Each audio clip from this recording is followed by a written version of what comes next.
Presyo kan batag sa Naga City People's Mall nanutaran ang paglangkaw.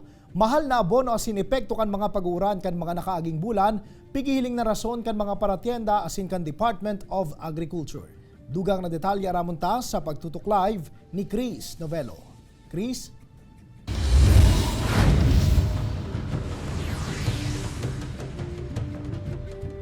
Jesse, may mga diskarte na ang mga para banana queue, para turon, asin mga para sinapot ning hulihan sa nanotara na paglangkaw sa presyo kan batag na mayor na ginagamit o ingredient sa pagibo kaini. Naabutan kan GMA News si Aubrey kan Barangay Balatas, Naga City na nagbabakal nin bultong batag nasaba sa third floor kan Naga City People's Mall. Gigibuhon niya ining turon, sinapot, baduya asin banana queue na ititinda niya sa magsaysay. Alaga na inali kaya na mabiglaan ni Aubrey sa presyo kan mga batag sa ngunyan. Ayo po, ngunyan po nagmahal. Minsan po ning makakanos po ang delivered.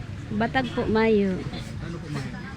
Dahil Mayo kita ngunyan dakon na supply sa sa market Mayo ning kuyan ito po bagang pag-uran-uran ito may barabagyong dikit na grabing uran.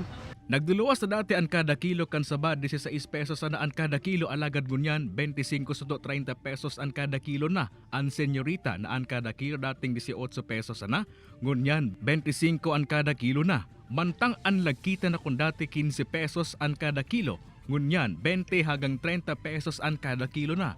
Asin ang lakatan ang dati ang kada kilo nasa 70 pesos, ngunyan 90 pesos ang kada kilo na.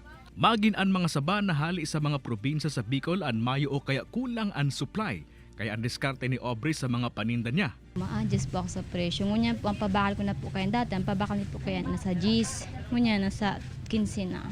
Sa ibong kaini, ipapamonitor man kan Department of Agriculture ang presyuhan kan mga batag sa High Value Crops Development.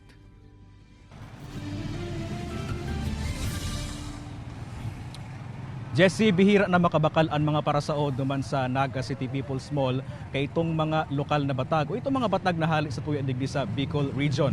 Ninhuli kay ni nagdistribute na ang DA o Department of Agriculture nin mga banana sucker siring duman sa probinsya nin Camarines Norte. Abuton kay Jesse sa 10 bulan antes ini ma-harvest. Jesse? Alright, Jos Mabalos, Chris.